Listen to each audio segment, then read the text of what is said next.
कन्हैया कुमार और जिग्नेश मेवाणी के कांग्रेस पार्टी में शामिल होने के बाद सवाल उठ रहे हैं कि इन युवा नेताओं की कांग्रेस पार्टी में भूमिका क्या होगी। सवाल ये भी उठ रहे हैं कि इन युवा नेताओं की विचारधारा तो कांग्रेस से अलग रही है, तो कांग्रेस में ये कैसे एडजस्ट करेंगे।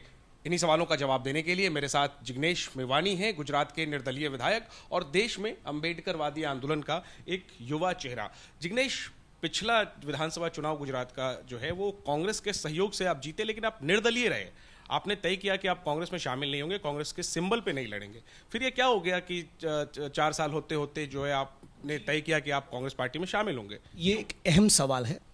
पिछले 6-7 सालों के दौरान इस मुल्क में अब तक जो हुआ उससे एक बात की हम लोगों में क्लैरिटी आ गई है कि अब इस मुल्क को बचाना है, हमारे आइडिया ऑफ इंडिया, लोकतंत्र और संविधान को बचाना है, बाबा साहब अम्बेडकर के सपनों को बचाना है। तो पहला काम यह करना पड़ेगा कि आरएसएस और भाजपा को सत्ता से बेदखल करो। आज महंगाई और बेरोजगारी उसके चरम पर है, फिर भी बात होती है मंदिर मस्जिद की, मॉब लिंचिंग होते हैं, रोहित वेमुला को सुसाइड के लिए मजबूर होना पड़ता है, मेरी मां गौरी लंकेश की हत्या कर दी जाती है, जस्टिस लोया का खून होता है। तो इन सारी परिस्थितियों को चलते हमको लगा कि एक बहुत बड़ा प्लेटफॉर्म चाहिए जो सचमुच कॉन्स्टिट्यूशन में मानता हो, जिसकी विचारधारा और हमारे विचारधारा में कॉमन ग्राउंड है, जैसे कि सोशल जस्टिस, समाजवाद, सेक्युलरिज्म। और इसका एक हिस्ट्री रहा है इंडियन नेशनल कांग्रेस का, स्वतंत्रता के आंदोलन को लीड करने का। तो आज इनके साथ नहीं रहेंगे तो किनके साथ रहेंगे। 4 साल में क्या फर्क आया है कि 4 साल पहले आपने तय किया कि मैं निर्दलीय रहूंगा, 4 साल बाद इश्यूज तो वही हैं, अब आपको लगता है कि कांग्रेस में आ जाना चाहिए। तो बतौर इंडिपेंडेंट एमएलए हमको जो डिलीवर करना था हमारे मत क्षेत्र में हम लोगों ने किए। गुंडों के कब्जों में से करीब करीब 3000 बीघा जमीन छुड़वा कर दलितों को दिलवाई, दूसरे समुदाय की भूमिहीनों को दिलवाई, गुजरात का सबसे बड़ा ऑक्सीजन प्लांट मेरे मत क्षेत्र में खड़ा किया, मनरेगा में स्कैम एक्सपोज किए, मनरेगा के तहत 12,000 लोगों को एम्प्लॉयमेंट दिया। लेकिन इस 12,000 के काम को मुझे 12 लाख तक पहुंचाना है, तो बड़ा प्लेटफॉर्म चाहिए। वो प्लेटफॉर्म जिनके साथ मैं आइडियोलॉजिकली थोड़ा ट्यून हो सकता हूं, इसलिए यहां पर। और जैसा कि मैंने प्रेस कॉन्फ्रेंस में कल बताया, टेक्निकली भी मैंने सदस्यता नहीं ली। वो भी सवाल है, हाँ। सवाल है कि क्योंकि खबर ये थी कि कन्हैया और आप साथ में कांग्रेस ज्वाइन करने वाले हैं, आप परिवार में आ गए लेकिन सदस्यता आपने नहीं ली टेक्निकल वजहों से। क्या वजह? क्योंकि कोई भी निर्दलीय विधायक पहले 6 महीने के अंदर ही सदस्यता ले सकता है, बाद में नहीं। यदि मैं सदस्यता आज लेता हूं तो टेक्निकली मैं एमएलए के तौर पे कंटिन्यू नहीं कर पाऊंगा। तो मेरी अपने आप से बात हुई और मेरा आत्मा ये कहता है कि यार कोई पॉलिटिकल पार्टी की पोजीशन को लेकर इतना कभी डेस्परेट नहीं होने चाहिए कि अपने मत क्षेत्र के लोगों के साथ उनको ऐसा नहीं लगना चाहिए कि हमें हर्ट किया। और राहुल जी से भी मैंने बोला कि क्या मुझे इस्तीफा देना चाहिए, बोलो कि नहीं, कोई जल्दी नहीं, तुम आराम से आओ, लेकिन मत क्षेत्र के लोगों की सेवा पहले करो। तो इसके चलते हम लोगों ने ये डिसीजन लिया है कि पार्टी में जुड़ने का जो फॉर्मल एप्लीकेशन है वो तो कभी भी कर लेंगे, लेकिन आने वाले दिनों में करेंगे। चुनाव के वक्त करेंगे या चुनाव से कुछ महीने पहले कर सकते हैं।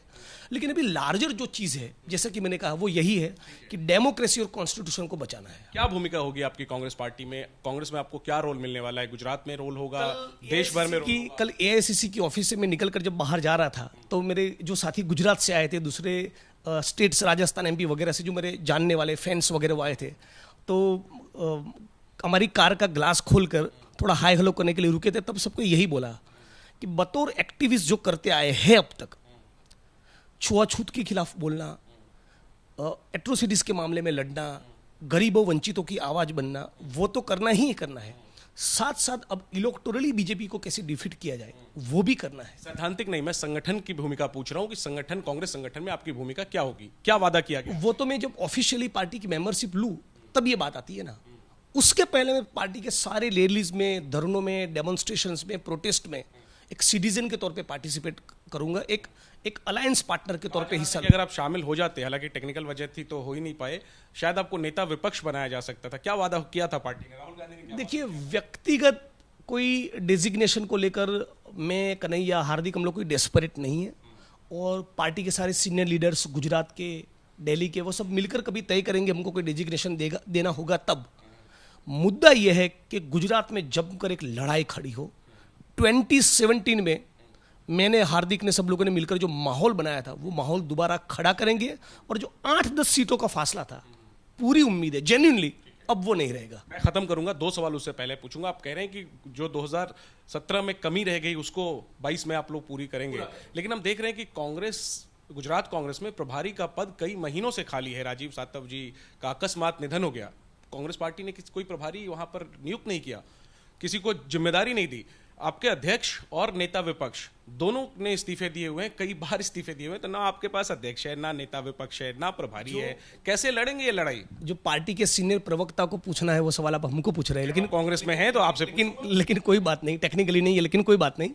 होपफुली आने वाली दिनों में वो नियुक्ति भी होगी, और जिस प्रकार से भाजपा को पूरा मंत्रिमंडल बदलना पड़ा वो क्लियर इंडिकेशन है कि नीचे से ग्राउंड जीरो से ग्रास रूट से ये रिपोर्ट गया है कमलम में कि 50-60 के करीब ही भाजपा की सीट आ रही है। बीजेपी ने सीएम बदल लिया, गवर्नमेंट आ रही है और जो नियुक्ति है वो आने वाले कुछ दिनों में हो जाएगी। वही तो मैं कह रहा हूं ना कि बीजेपी ने पूरी सरकार बदल दी, मुख्यमंत्री बदल दिया, सारे मंत्री बदल दिए। आप एक अध्यक्ष नहीं बदल पा रहे, आप लोग एक अध्यक्ष नहीं बदल पा रहे, एक प्रभारी की नियुक्ति नहीं कर पा रहे। कैसे लड़ेगी कांग्रेस बीजेपी से? ऐसे में तो कर लेंगे आने वाली दिनों में। कौन सी लगता है देरी नहीं करनी चाहिए कांग्रेस पार्टी को? वो तो मैं नहीं मानता हूं ऐसा कोई हो जाएगी, आज नहीं तो कल, कल नहीं तो परसों। महत्वपूर्ण बात है कि बेरोजगारी, महंगाई, शिक्षा, चिकित्सा, इन असली मुद्दों पे हम जमकर लड़ेंगे, और 8-10 सीटों का फासला जो 2017 में रह गया है वो 22 में नहीं रहेगा। जिग्नेश, इस बार जो 22 का चुनाव होगा, एक नई पार्टी दिल्ली की आम आदमी पार्टी अरविंद केजरीवाल की बहुत मजबूती से गुजरात में ग्राउंड पर काम कर रही है। उनकी चुनौती को आप किस तरीके से देख रहे हैं? और अगर आम आदमी पार्टी मजबूती से लड़ी तो जाहिर सी बात है नुकसान कांग्रेस का होगा। गुरु हमको थोड़ा मैदान में ताने दीजिए, फिर जवाब देंगे। ठीक है। आखिरी में, आपके और कन्हैया के पार्टी कांग्रेस में शामिल होने पर बीजेपी ने तंज कसा। वो आप लोगों को एंटी नेशनल कहते हैं, टुकड़े टुकड़े गैंग कहते हैं अपनी भाषा में। कल भी उन्होंने कहा कि ये विलय हो गया है टुकड़े टुकड़े गैंग का कांग्रेस में। क्या जवाब देंगे? जो लोग हिटलर और नाथूराम गोडसे की पूजा करते आए हैं, उनकी किसी भी कमेंट को रिस्पोंड करना हम जरूरी नहीं मानते। वो जवाब ये दे कि अदानी के एयरपोर्ट पे 3000 किलो 21,000 करोड़ का ड्रग्स किसके लिए आया, इसका जवाब दीजिए। ये जो आप लोगों पे आरोप लगता है, आप इसकी सफाई नहीं देंगे? क्यों सफाई दे? वो कौन है? वही ना जो अंग्रेजों की चापलूसी किए, मुखबिर थे अंग्रेजों के, माफीनामे लिखे। तो जिस आक्रामक अंदाज में पलटवार कर रहे हैं जिग्नेश मेवानी, इसी वजह से कांग्रेस में इन लोगों को लाया भी गया है ताकि धारदार तरीके से बीजेपी और मोदी सरकार पर हमला किया जाए, उनके आरोपों का जवाब दिया जाए और बीजेपी और मोदी सरकार को घेरा जाए।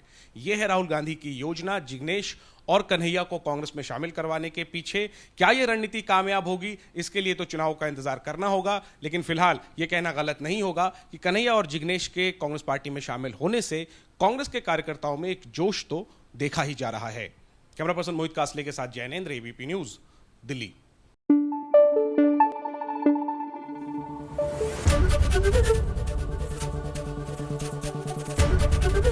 एबीपी न्यूज आपको रखे आगे।